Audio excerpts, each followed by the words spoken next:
Shalom Grace Life. Mari kita datang lebih dulu pada Tuhan, mari kita berdoa.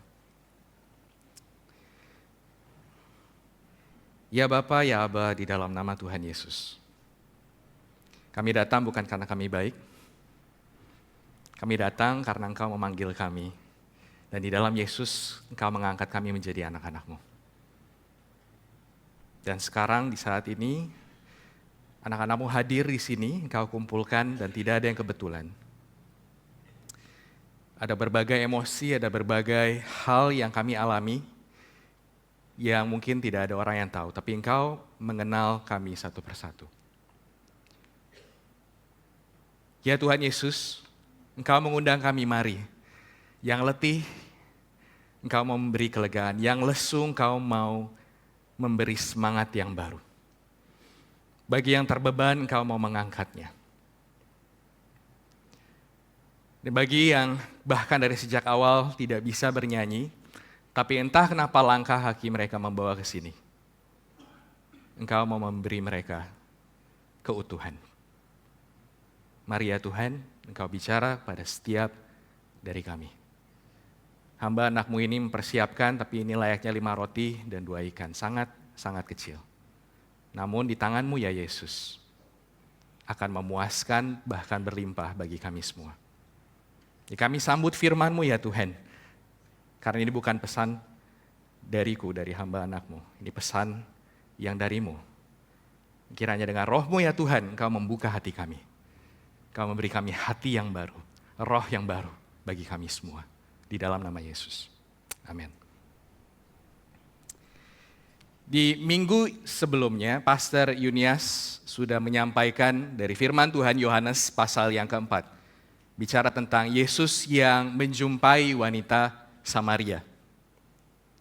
Menarik karena setelah 200-300 bahkan lebih tahun, orang Yudea, orang Samaria tidak pernah bergaul, tidak pernah bahkan berbicara satu sama lain. Ada perang, ada konflik. Tapi dalam waktu hanya sekitar berapa menit percakapan, sejarah itu berubah. Hanya dalam 2 hari Yesus dan murid-muridnya melayani di Samaria, sejarah berubah. Dan kita tahu Tuhan masih bekerja demikian. Ketika saya merenungkan bagian firman Tuhan yang untuk disampaikan, apalagi di hari kemerdekaan, peran kita, peran gereja sebagai warga negara Indonesia, apa yang Tuhan ingatkan pada saya saat saya menggumuli ini. Dan saya teringat tentang tema ini, Revive Us, O Lord. Salah satu kebangunan rohani yang pernah terjadi di Indonesia di tahun 1930-an. Ada seorang penginjil dari China, dari mainland yang datang ke Sumatera dan Jawa bernama John Sung. Di sejarah dikatakan dia adalah obor api Asia. Yang menarik, yang kebanyakan orang tidak tahu, kebangunan rohani ini bukan dimulai dari John Sung, bukan dimulai bahkan dari China, tapi dimulai dari satu kota bernama Pyongyang. Bapak Ibu tahu Pyongyang di mana? Sekarang kita tahu, bukan Korea Selatan, tapi di Korea Utara. Ini sebelum Korea Utara dan Selatan terpisah. Di Pyongyang tahun 1904 ada beberapa penginjil di sana, Presbyterian missionaries yang digerakkan Tuhan untuk berdoa dan mengadakan pertemuan doa. Singkat cerita, para hamba Tuhan, para pelayan, jemaat, mereka berkumpul untuk berdoa. Dan ada satu momen di mana seorang yang tergerak untuk maju menyampaikan sesuatu. Orang ini dipercayakan sebuah harta warisan dari sahabatnya. Tapi singkat cerita, berapa waktu setelah dia menerima warisan tersebut, dia memakainya bukan untuk kepentingan yang dikatakan oleh sahabatnya. Sahabatnya katakan, pakailah ini untuk pelayanan, pakailah ini untuk maksud dan tujuan kerajaan Allah, tapi dia memakainya untuk kepentingan diri sendiri. Di momen pertemuan itu, dia begitu tergerak untuk mengungkapkan secara jujur apa yang dia lakukan. Itu terkait juga dengan katekismus yang kita pelajari barusan. Dia lelah menyimpan kebohongan ini, Tapi ada satu momen di dalam pertemuan doa tersebut, dia tidak tahan, dia katakan, saya harus mengungkapkan ini. Entah orang akan bercakap apa, bilang apa, berpendapat apa, saya tidak peduli lagi, karena saya harus mengungkapkan ini kepada Tuhan. Dan akhirnya dia ungkapkan, dan apa yang terjadi setelah itu? Satu persatu dari setiap orang di pertemuan itu. Entah itu pendeta, hamba Tuhan, pelayan, jemaat, tidak ada perbedaannya. Semua satu persatu mengungkapkan rahasia mereka. Dan dikatakan di catatan sejarah, hampir semua kejahatan yang manusia bisa lakukan diungkapkan di ruangan itu. Ini jemaat, Bapak Ibu. Ini orang-orang Kristen. Tapi yang terjadi, Roh Tuhan melawat bekerja luar biasa.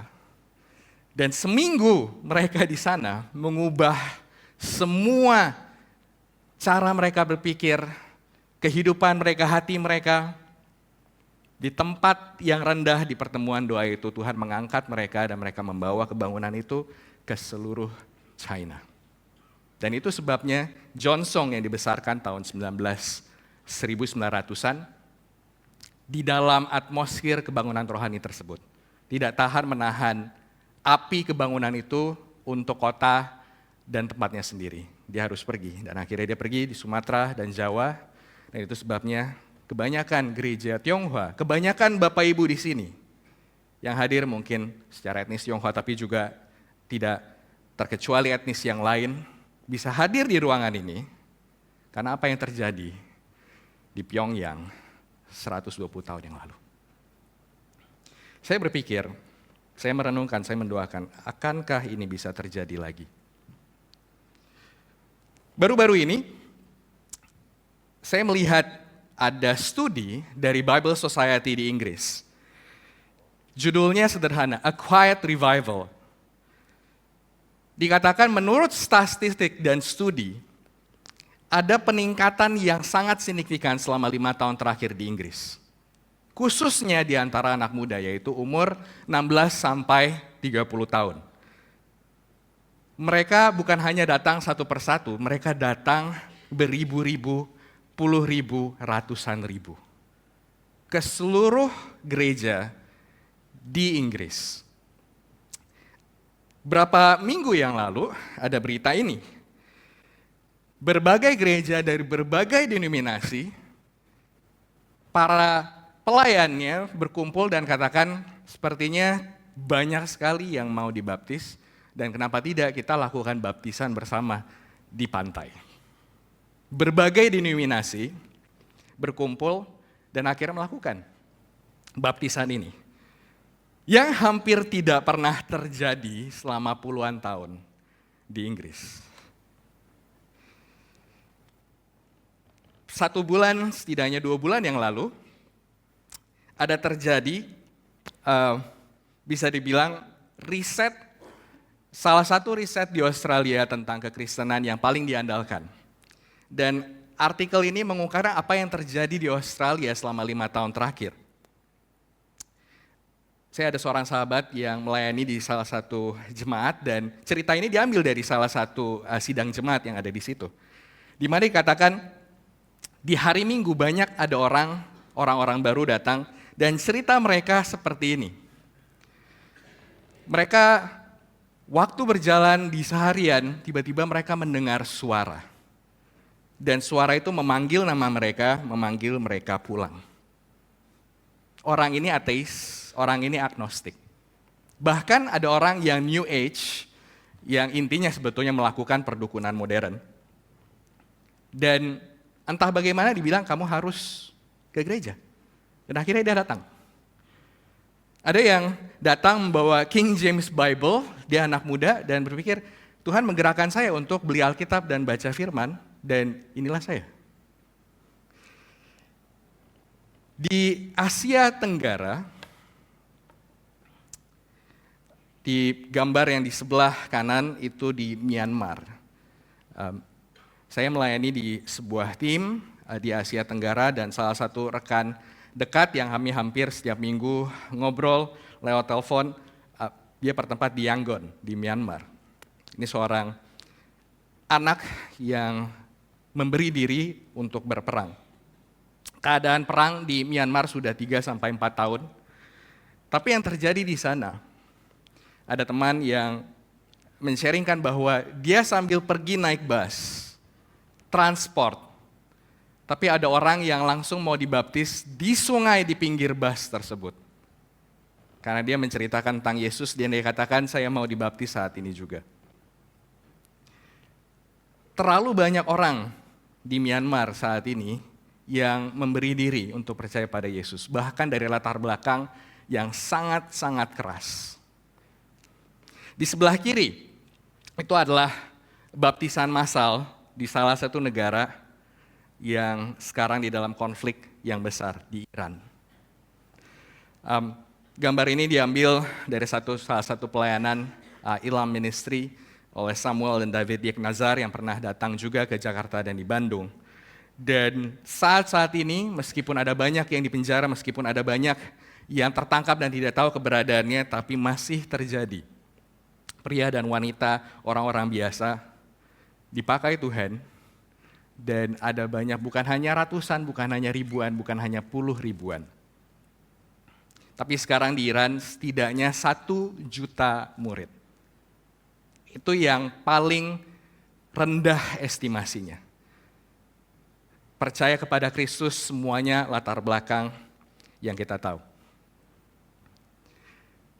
Rekan-rekan, ini sedang terjadi di seluruh dunia saat ini. Dan saya bertanya, apa yang Tuhan sedang mau lakukan di antara kita, di negeri kita, di Indonesia?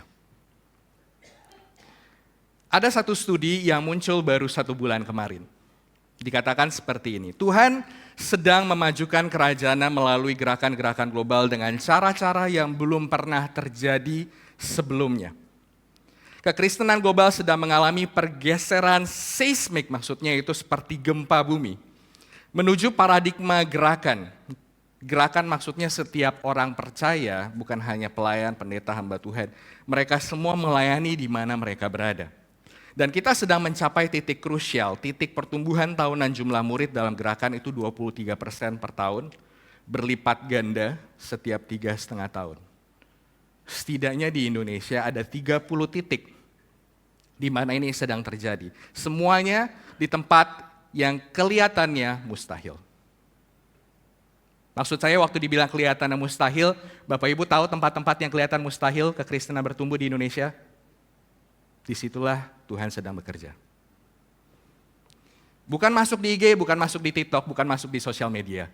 Senyap tidak terlihat. Orang-orang yang dipakai bukan orang-orang yang dengan nama yang kita tahu, nama yang kita kenal.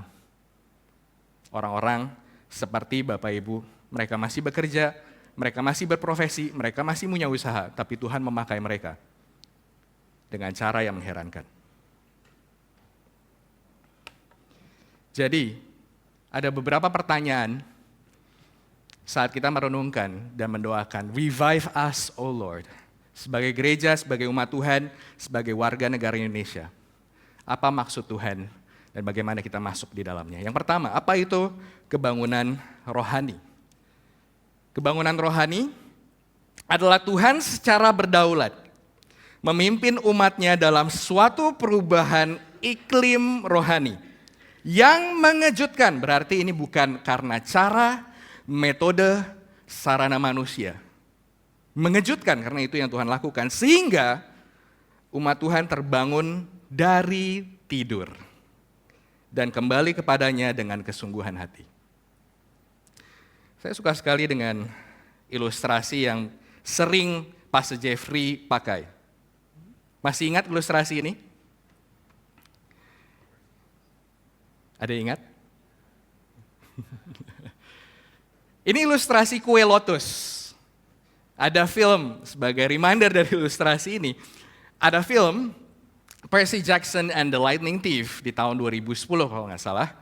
Dan ceritanya dia masuk ke sebuah kasino, walaupun dia ada di sebuah misi. Di kasino itu, dia dan para timnya seperti dibuat tidak sadar dan bahkan lupa waktu karena di situ banyak permainan, makanan yang enak, dan dia bahkan sampai lupa dia sudah berapa lama di kasino itu.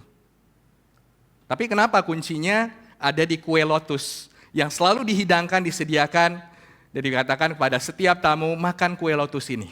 Dan setiap kali mereka makan kue lotus ini, mereka akan lupa bahkan siapa diri mereka dan kenapa mereka ada di situ, dan mereka akan terus main dan main dan main.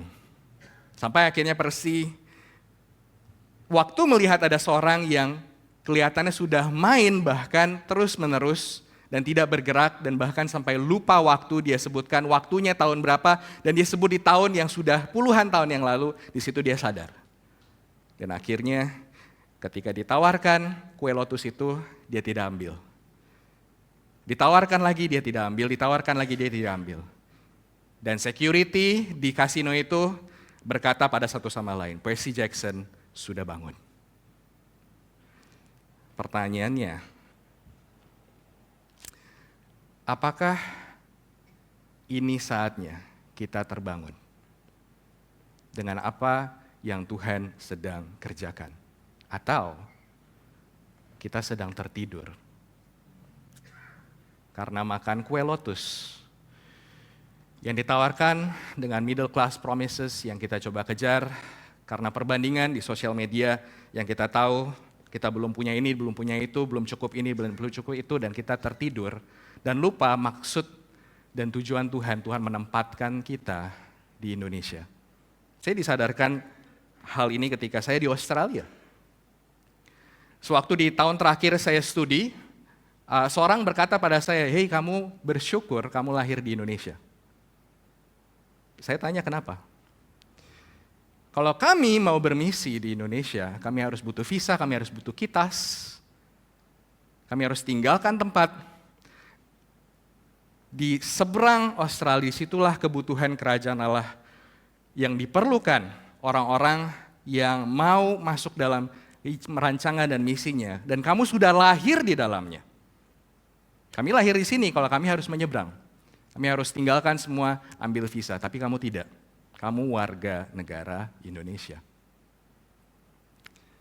Itu pertama kali saya disadarkan bahwa saya adalah misi utusan Tuhan di Indonesia karena saya dilahirkan di situ. Kenapa saya tidak dilahirkan di abad sebelumnya? Kenapa saya tidak dilahirkan di negara lain? Kenapa Bapak Ibu tidak dilahirkan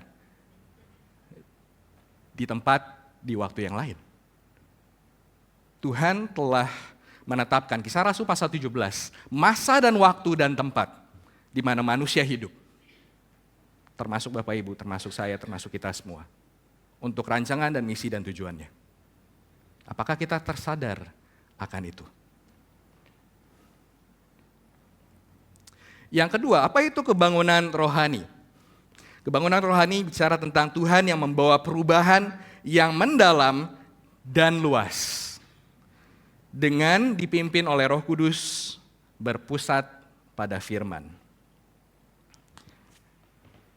Bapak Ibu Saudara yang terkasih, bisa temukan ada yang janggal di sini?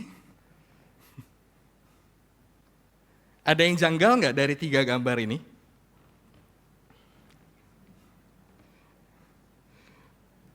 Boleh kok bisik-bisik ke sebelah kiri kanan, yang kiri itu, yang kanan itu, yang tengah itu. Apa yang janggal ya? Kalau yang pertama sebelah kiri, anak itu bawa apa? Roda, tapi gerobaknya apa? Bukan roda, ya bentuknya kotak. Padahal rodanya dia bawa. Yang sebelah kanan, apa yang salah di situ? Mereka semua mendayung, tapi layarnya diikat dan disimpan. Dan yang satu lagi, ada masalah apa dengan burungnya? Mungkin nggak terlalu terlihat kalau dari belakang. Salah satu sayapnya koyak, sampai tulangnya terlihat. Burung yang sayapnya terkoyak satu, dia bisa terbang, tapi dia akan terbang keliling.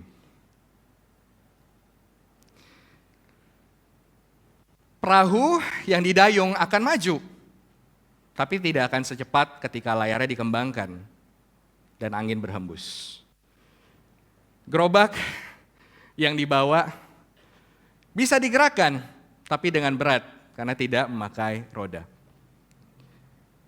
Di saat Tuhan membawa kebangunan rohani, Tuhan akan membawa umat Tuhan untuk bergantung pada Roh Kudus dan firman Tuhan. Seringkali gereja Tuhan mengutamakan yang satu, tapi mengabaikan yang lain. Ada yang mengutamakan Roh Kudus, tapi tidak terlalu mendalami firman Tuhan. Ada yang mendalami firman Tuhan tanpa mengandalkan secara sengaja dan intensional akan pribadi Roh Kudus.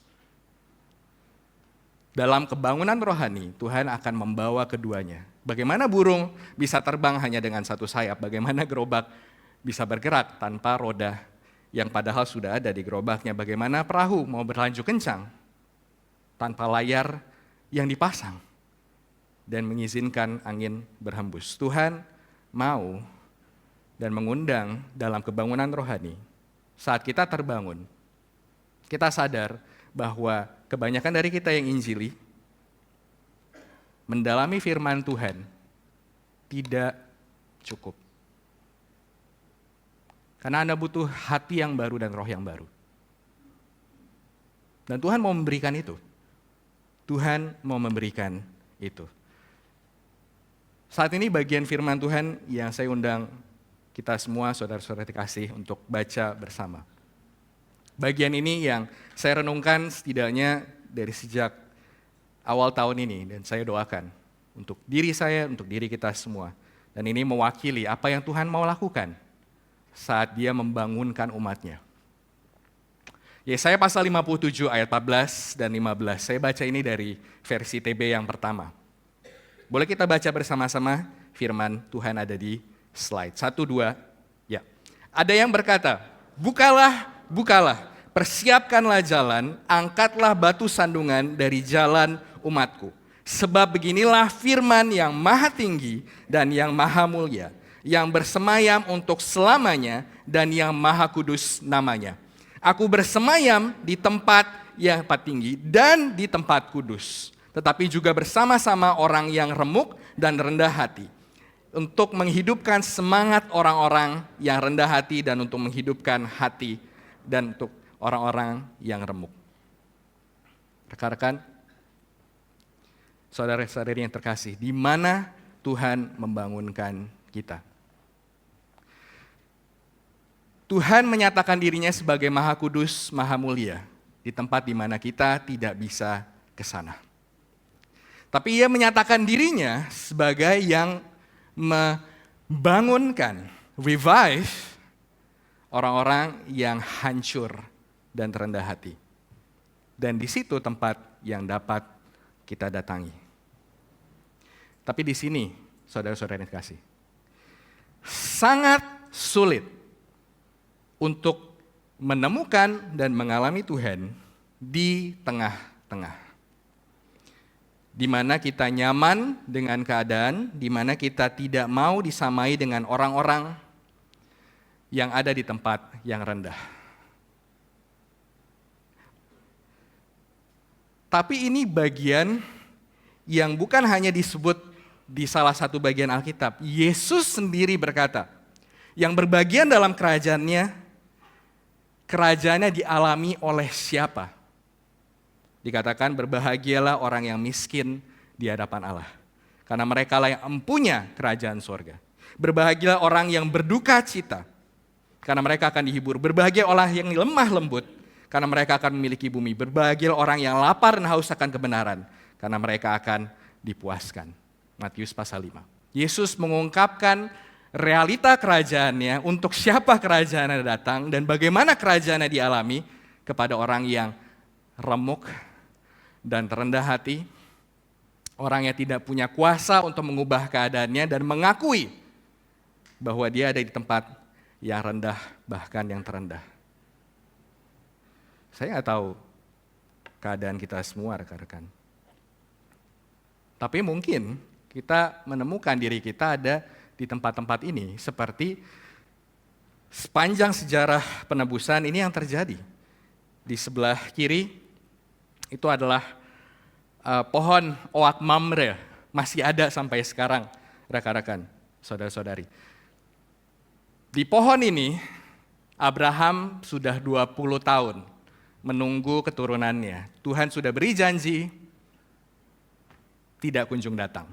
Sampai-sampai bahkan ketika firman Tuhan dikatakan pun, pribadi Tuhan hadir menemui mereka, Sarai pun sampai ketawa. Karena berpikir mustahil janji Tuhan digenapi dalam hidup kami sekarang. Dan mungkin ada yang di sini rasa kami dalam umur yang serupa dengan Abraham, apalagi yang Tuhan bisa lakukan dengan hidup saya?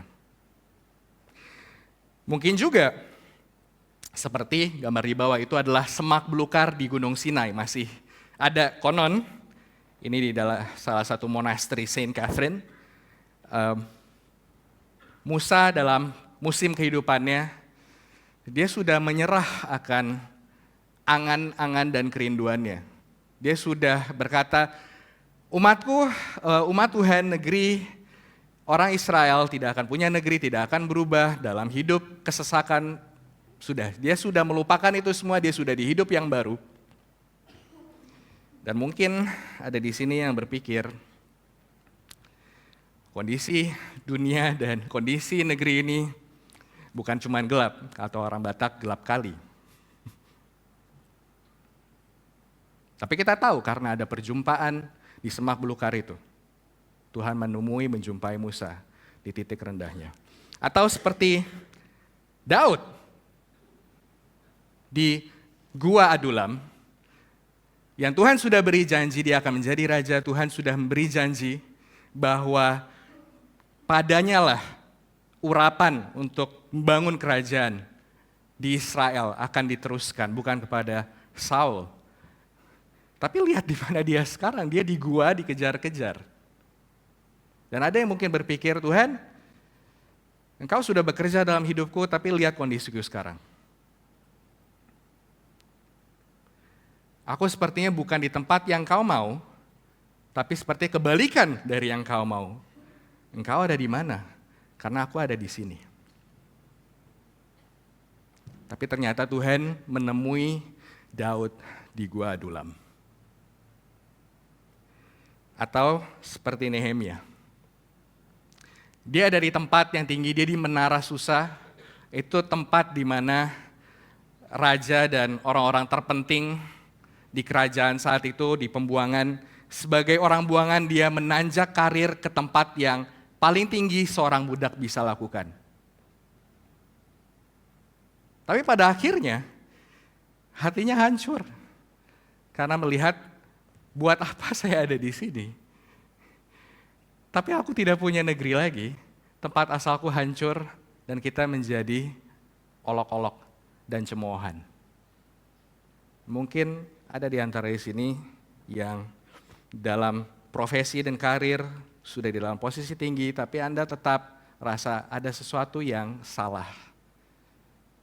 Seperti Nehemia, dia harus mencari wajah Tuhan, merendahkan diri. Dan mungkin itu undangan Tuhan saat ini buat kita semua. Jason Mandrake dari penulis Operation World mengatakan setelah mempelajari semua negara, dia mengkonklusi bahwa Tuhan seringkali bekerja. Bahkan Tuhan bekerja saat umat Tuhan tidak punya resource apapun lagi, kecuali Tuhan.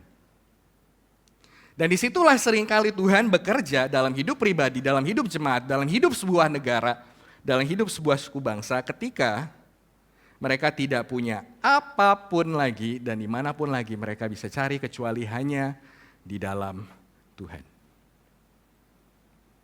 Dan mungkin di antara di sini, ada yang hadir di sini dan mungkin katakan, saya nggak tahu kenapa saya bisa ada di sini. Mungkin diajak orang, mungkin kebetulan, tapi Anda di dalam kondisi, saya udah nggak tahu saya harus ngapain lagi. Saya sangat bersyukur Anda hadir di sini, jika Anda di dalam keadaan demikian.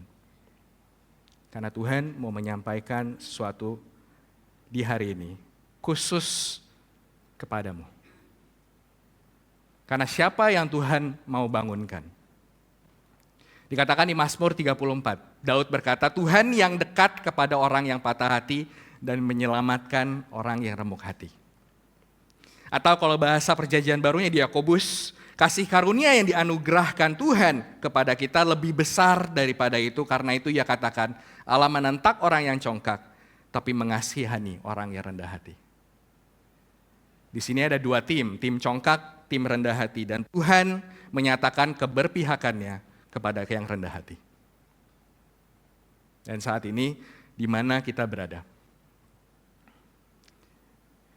Tim congkak bukan berarti dia melakukan hal yang jahat. Dia hanya merasa dia tidak perlu Tuhan saat ini.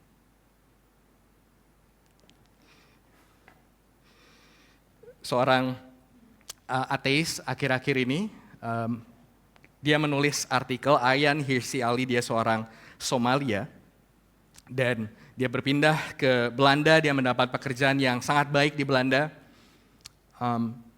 Dia dimentor oleh Richard Dawkins. Saudara-saudari, ada pemuritan di antara orang ateis. Dia dimentor oleh Richard Dawkins, salah satu ateis yang paling terkemuka. Tapi Ayaan Hirsi Ali, 1 tahun terakhir ini, menulis artikel Why I'm Now a Christian. Dan akhirnya dia ditantang untuk berdebat oleh mentornya sendiri. Ini perdebatan yang sangat personal. Dan Richard Dawkins bilang, apakah kamu sungguh-sungguh menjadi orang Kristen? Ayaan Hirsi Ali menjawab seperti ini.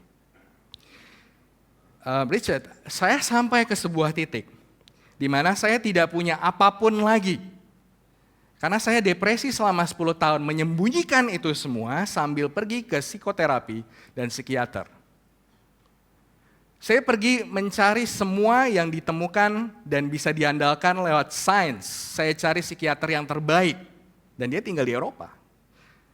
Dan saya tidak menemukan solusi. Saya minum obat dan saya tetap dalam kondisi tidak bisa merubah hidup saya.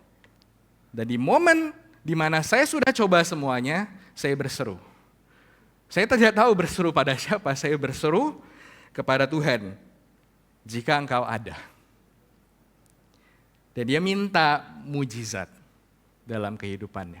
Dan untuk pertama kalinya doa yang sungguh ia doakan. Dan di momen dia berseru, dikatakan saya terhubung dengan sesuatu yang jauh lebih besar, jauh lebih tinggi daripada diri saya. Tapi yang terjadi ada dua hal. Sukacita mulai mengalir dalam hidup saya, tapi di saat bersamaan saya dibawa ke titik di mana saya harus merendahkan diri saya. Karena saya sadar. Berapa tahun dia menentang keberadaan Tuhan, tapi Tuhan sudah hadir di saat itu, di momen terendahnya.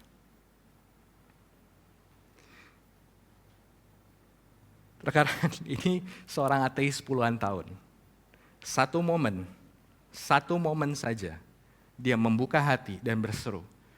Tidak diajari bahkan berdoa, dia hanya berseru dari jiwanya. Aku perlu sesuatu yang lebih dari diriku.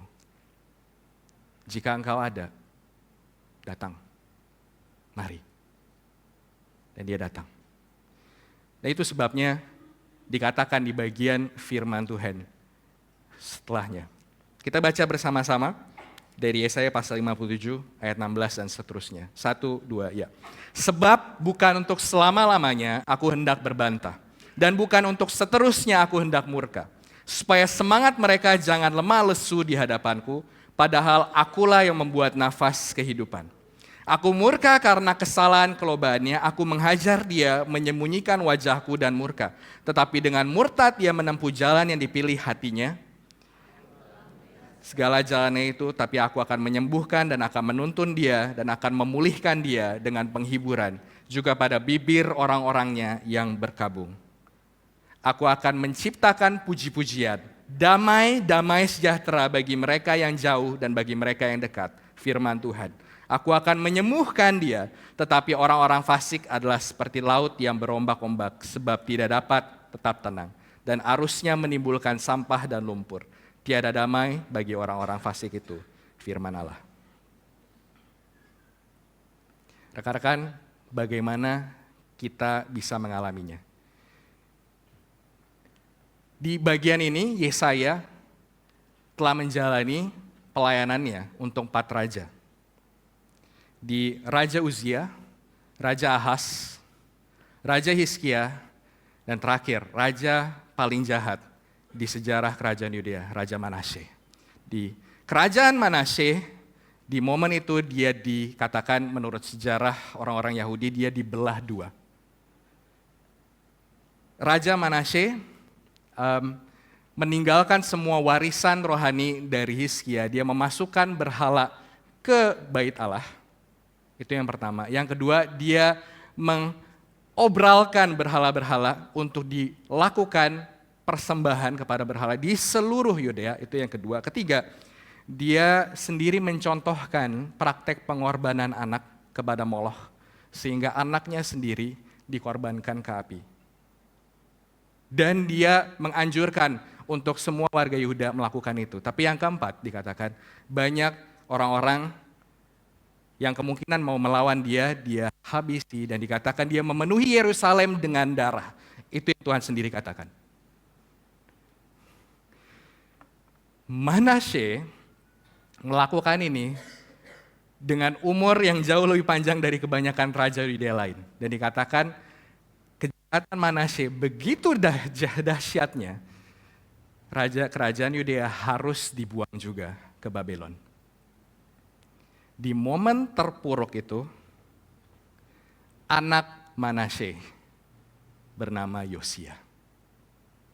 Yosia di umurnya yang muda, Tuhan pakai untuk membawa pertobatan dan reformasi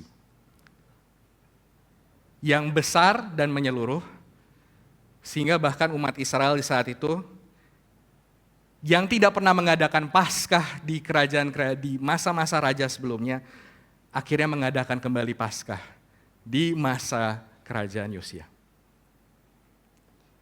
Tapi apa permulaannya? Permulaannya adalah ketika, saya yakin di saat itu ada pelayanan Nabi Yesaya, ada pelayanan nabi-nabi lain, tapi salah satu pelayanan firman Tuhan di saat itu adalah pelayanan Yesaya. Yesaya tidak melihat semua yang terjadi di masa Yosia. Tapi firman Tuhan yang akhirnya direnungkan dan dibaca. Taurat yang kembali dipulihkan dan kembali dibaca oleh Yosia, membawa dia ke titik ini. Dia turun dari tahtanya, merendahkan diri, mencabik jubah kerajaannya, jubah kehormatannya, dan merendahkan diri serendah-rendahnya di hadapan Tuhan. Inilah cara kita mengalami kebangunan yang Tuhan janjikan.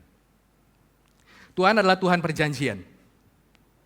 Itu berarti meskipun dikatakan kita murtad, meskipun kita jauh, meskipun kita jahat, Tuhan sudah mengetahui, Tuhan sudah kenal lebih dari siapapun. Sama halnya dalam hidup kita. Apa yang kita lakukan dalam kesendirian yang tidak ada orang lain, itu Tuhan sudah tahu. Tapi karena dia Tuhan perjanjian, dia berkomitmen bukan karena kita, tapi karena komitmennya, karena covenant-nya, untuk memulihkan kita, untuk membangunkan kita, untuk menyembuhkan kita, untuk membawa shalom dan keutuhan pada kita. Kata damai, damai sejahtera, itu yang dikatakan, aku akan mengutuhkan kamu lagi. Nah, menarik di perjanjian baru, ketika Yesus bangkit, hal paling pertama yang diucapkan kepada murid adalah damai sejahtera padamu. Ada seorang murid yang bahkan tidak percaya bahwa Yesus sudah bangkit. Thomas, kita tahu, 8 hari setelah dia katakan, aku tidak akan percaya kecuali aku melihat tanda di tangannya, tanda di perutnya, aku tidak akan percaya. Tetapi pintu yang terkunci, Tuhan Yesus yang bangkit hadir. Dan dia katakan hal yang sama, damai sejahtera bagimu. Dan dia gak perlu tanya, Thomas kamu tanya apa? Thomas kenapa kamu bingung? Dia gak perlu tanya, dia hanya katakan, mari taruh tanganmu di sini. Dikatakan, jangan kamu tidak percaya, melainkan percayalah. Tapi menarik di bagian setelahnya. Kamu percaya karena kamu melihat, tapi diberkatilah saat kamu percaya walaupun kamu tidak melihat. Maksudnya, apa yang dialami Thomas bisa dialami oleh kita semua. Asalkan kita mau menyambut Yesus dengan percaya. Apa implikasinya buat kita semua? Pertama, sebagai warga negara Indonesia.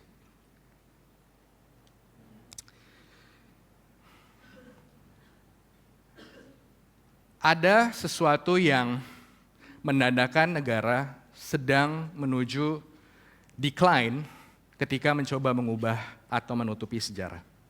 Seringkali kita mengetahui sejarah Indonesia lebih baik lewat perspektif dari orang luar. Ada sebuah buku di tahun 2018 bernama Killing Season, dan itu mendokumentasikan apa yang terjadi di Indonesia tahun 1960-an. Di mana setidaknya 500.000 orang dan 1 juta dihabisi. Kalau misalnya di sini mungkin banyak orang yang berumur sudah tahu, ya, dan ini yang terjadi tahun 1960-an. Kebanyakan kita miliki nama Indonesia bukan nama Tionghoa karena kejadian di dekade itu. Tapi hal yang lain terjadi. Tuhan adalah Tuhan atas sejarah. Dia berdaulat, dia melihat kejahatan manusia, tapi dia tidak tinggalkan Indonesia. Tuhan berikan salah satu kebangunan rohani terbesar di dunia saat itu terjadi di Indonesia. 2 juta jiwa percaya kepada Yesus. Di oleh Avery Willis, dirilis di tahun 1970-an. Dan mungkin kebanyakan dari kita, orang tua kita yang mengalami di saat itu, percaya kepada Yesus di momen-momen saat ini. Kondisi yang begitu terpuruk, tapi Tuhan melawat dengan luar biasa. Kita tidak tahu sekarang Indonesia sedang menuju kemana. Tapi Tuhan berkomitmen membawa kebangunan. Saat umatnya merendahkan diri di hadapannya. Implikasinya bagi kita secara pribadi. Ada seorang pelayan perintis dari Prison Fellowship. Dia bernama Chuck Colson. Chuck Colson, kalau lihat di gambar yang sebelah kiri, dia adalah seorang special counsel bagi Presiden Nixon. Dia seorang yang sangat punya pengaruh, tapi karena ada kejadian Watergate, di mana Presiden Nixon dan para ajudannya menaruh recording untuk mengetahui strategi dari musuh politiknya. 7 orang tertangkap, salah satunya adalah Chuck Colson. Dari orang yang paling tinggi ke menjadi seorang tawanan dengan nomor 22364, kalau tidak salah. Tapi di momen sebelum penahanannya, dia ditemui oleh seorang sahabat bernama Tom. Tom menyampaikan tentang kesaksiannya. Di momen itu dia masih menjaga diri, dia berpikir, saya nggak perlu apa yang Tom sharingkan. Tapi di momen dia di mobil, dia tidak tahan dan dia nangis. Di momen itu, dia katakan apa yang Tom katakan tentang Yesus yang mengubah hidupnya. Semua kejadian kehidupannya mulai terungkap. Semua yang dia andalkan, semua yang dia ingin dan haus untuk dengar. Mr. Colson, the president calls you. Mr. Colson, the president needs you. Semua yang dia cari, dia pikir dapat, tapi sebetulnya itu kosong. Di momen itu, dia tidak bisa berhenti menangis. Dan dia katakan doa seperti ini, Tuhan, saya tidak tahu bagaimana saya dapat menemukanmu, tapi ini saya. Lalu dia katakan 2 kata ini, take me, take me, take me. Tuhan, kalau Engkau mau ambil hidup saya, ini hidup saya, kuberi padamu. Ambillah hidupku, ambillah hidupku, ambillah hidupku. Atau mungkin dengan bahasa yang lain, I'm a mess, Lord, but I'm your mess. Take me.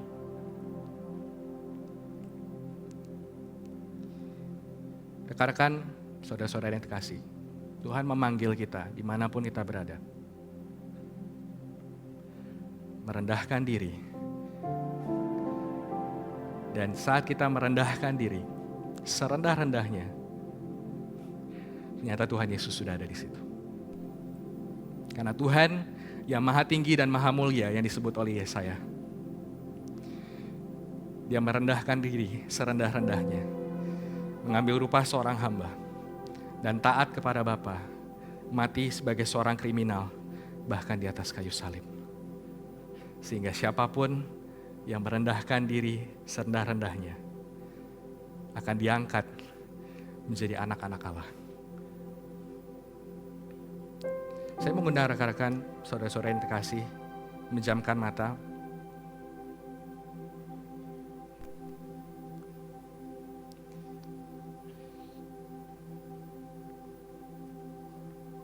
Apa yang Roh Kudus ingatkan untuk Anda responi saat ini juga?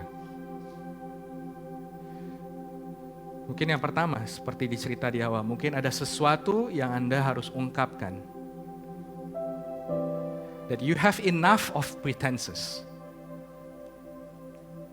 Anda capek dan Anda harus letakkan itu di hadapan terang.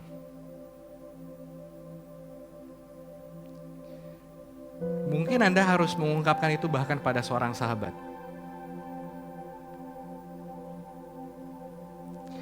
Atau di sini mungkin ada yang merasa baik-baik saja. Tapi sebetulnya Tuhan sedang memanggilmu untuk merendahkan diri. Untuk kembali kepada rancangan yang Tuhan sudah siapkan bagimu jauh sebelumnya untuk kamu melangkah di dalamnya. Dan mungkin di sini ada yang sudah mengalami ini, bahkan sedang melalui dan baru saja mengalami ini. Tuhan memanggilmu, jangan simpan anugerah yang sudah kamu alami bagi dirimu sendiri. Karena ada orang-orang dalam kehancuran yang belum menemukan pengharapan yang kamu alami. Doakan mereka, orang-orang sekitarmu, dan bagikan kebangunan dan pengharapan yang kamu alami kepada mereka.